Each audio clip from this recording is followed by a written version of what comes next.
এই যে এতগুলো ছাত্র মধ্যে থেকে মাত্র 20-22 জন সর্বোচ্চ এখান থেকে বিজয়ী হবে।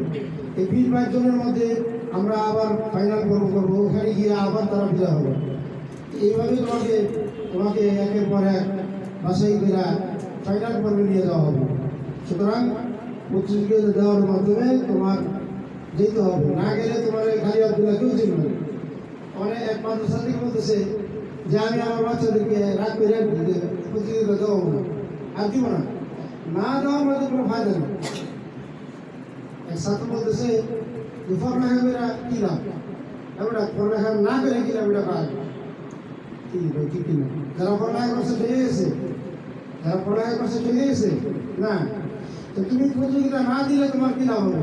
তোমাকে কি ওই তোমার ভিতরে কোনো এখানে আসছো, রঙ বেরঙের পড়া শুনছো, কত বাচ্চা আছে যে পড়তেই পারে, কত বাচ্চা আছে আওয়াজই নেই, কত বাচ্চা আছে যে তেরা শুরু করছে ভয় পেতেছে। এই প্রতিযোগিতা দিতে দিতে তোমার ভয়টা কেটে যাবে। কথা বুঝে আসছে তো ইনশাল্লাহ? তো সকলেই যখনই প্রতিযোগিতা আসে দিব তো ইনশাল্লাহ। দেওয়ার দ্বারা তোমার মধ্যে কনফিডেন্স তৈরি হবে। এটা আমি ওই ঘুমাইয়া থাকার যুগ না, এটা ঢাকা শহর। এই তোমাদের মনে করো ঢাকা শহরে থাকলে তোমরা ভালো বাইরে যাবা। অনেক অত্যন্ত অঞ্চলে এরকম প্রতিযোগিতা নিতে গেছি, সিলেট, কুমিল্লা, ভালো ভালো ছাত্র, মাদারীপুর, অনেক ভালো ভালো ছাত্র আছে যারা ঢাকা থেকে এসে পুরস্কার নিয়ে যায়।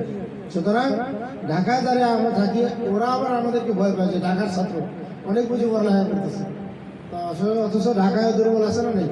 সুতরাং এই সকল প্রতিযোগিতার মধ্যে তোমরা অংশগ্রহণ করছো। আজকে যারা এখানে উপস্থিত হয়েছো, আত্তাকুয়া ফাউন্ডেশনের পক্ষ থেকে তোমাদেরকে আন্তরিক মোবারকবাদ এবং ধন্যবাদ। জাযাকাল্লাহু খায়র।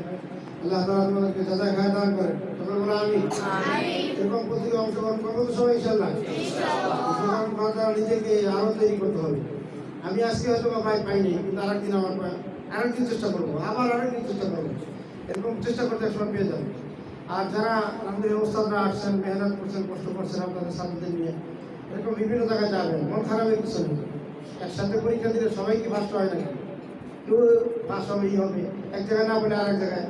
আবার ওইখান থেকে একটা জিনিস বুঝতে হবে যে আমার বাচ্চারা এখানে কি দুর্বলতা ছিল, এই জিনিসটা আমার বুঝে নিতে হবে। রাগ করার কিছু নেই, আমি পাইলাম না, রাগ করলাম। হাফেজ তরিকুল ইসলামের কথা ছিলেন তো, হাফেজ তরিকুল ইসলাম, নেসার আহমদ নাসিরি ভাই, নেসার ভাই আমাদেরকে একদিন বলতেছিলেন যে এই তরিকের ফর্ম কেনার টাকা নেই, এই ফর্ম কেনার টাকা আমি দিচ্ছি, আর বাবা আর দিতে চান, মানে কয়েক হাজার টাকা